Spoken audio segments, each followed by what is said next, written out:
American singer and songwriter Billie Eilish Pirate Baird O'Connell. Welcome on DDTV. Thank you for having me. How are you doing? I'm great. How are you? I'm good. Cliche question, but does music still have the power to change the world? Fully. Bro, it is changing the world. How?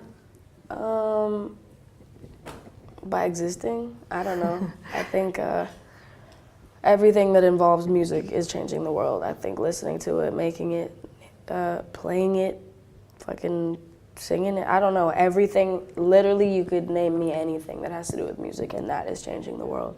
Now, 3 weeks ago, Old Town Road by Lil Nas X and Billy Ray Cyrus actually blew past all possible precedents, breaking the record for most weeks at #1 single in top 100. Mm-hmm. It happens that a few hours ago, after 19 weeks, you actually dethroned them with your song Bad Guy. Mm-hmm. Duh. How does it feel?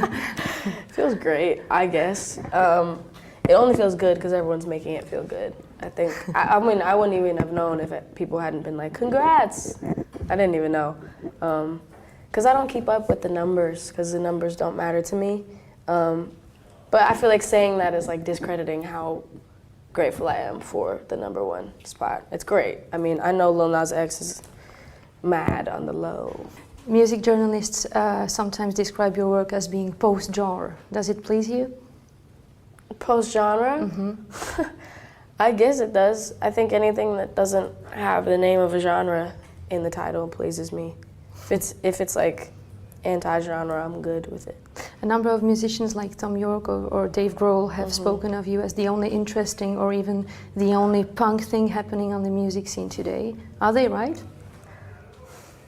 I hope so. I mean, You hope to be the only interesting thing happening on the music scene of today.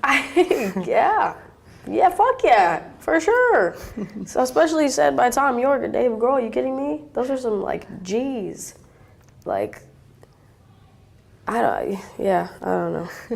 Given the fact you're one of the most debated artists in the world, I wanted to ask you whose opinion or comment or critique actually really matters to you. Because everyone has something to say. Everyone does have something to say. Let me think. Probably my own opinion, my own critiques. I mean, even if I created something that I loved and everyone on the planet hated, then I would be fine with it because I liked it. And even if I created something that everyone on the planet loved and I hated, like I wouldn't put it out. I wouldn't enjoy that because I wouldn't be like happy with that, you know? I don't want to do anything that's gonna make other people happy that's not gonna make me happy. I love making people happy, but I also am part of that group, you know? I'm trying to make myself feel good and like happy with my life, so. You said in an interview for Vanity Fair, quote, "Every artist I know is sad, we are sad." Why is that? I don't know if that's true. You said it. I did say it, but I don't know if it's true. I wasn't in a great place then, and I'm in a great place now, if I'm being honest with you. There was a very long period where I was not doing well, and I mean, it's true, I know a lot of artists that aren't doing well either, because this shit is hard, but I think then I didn't realize how good it could also be, because then I was thinking about only the negative sides of things, and I couldn't see the good parts, and even like shooting that video, like that period of my life, I just wasn't like, I don't know, I wasn't in touch with it. I kind of was lost in my own head, in my own like darkness, I guess, and I didn't think any of this would be worth it. I didn't think it was fun, I wasn't enjoying it, and more recently I've actually like become happy again, and I know that sounds stupid, but like... It doesn't. I've been happy, and I wasn't then, and a lot of people I was close with then weren't either. And I know people aren't still, but I think like, you know, if you're an artist or anybody that, you know, isn't in the public eye at all and you feel in that like dark place, it will go away. It will. Like, Might come back, but it'll go away eventually. Good news. The other good news is you included Prague in your world tour, and I'd love to know, is there any weird or special item in your rider?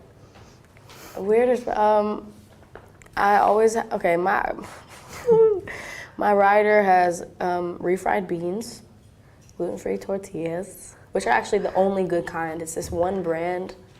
What's the brand called? It's like cute Udi's.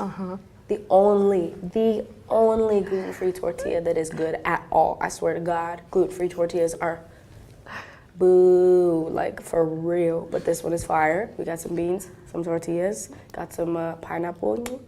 We got some. We always have Fanta.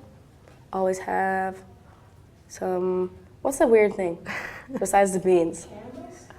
I always have candles, like lots of candles. I love candles. Okay, you're consulting with your mother just to explain our viewers. Yeah. Do you get paid for saying all those brands? I don't. I should, though. That's very unfair. I like you. You're funny. Likewise.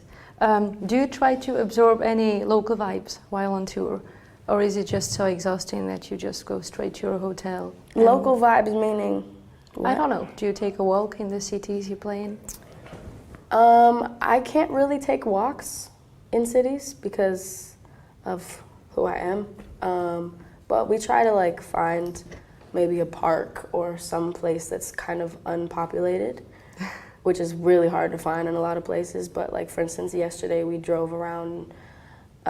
Everyone like in my team like got out of the car at certain places and looked at stuff. I just sat in the car because I couldn't get out because it's public. But then we found a park and I got out and I just laid on the grass for like an hour. It was great. Midnight might be a good time. Midnight might be a great time, but I'm afraid of the dark. So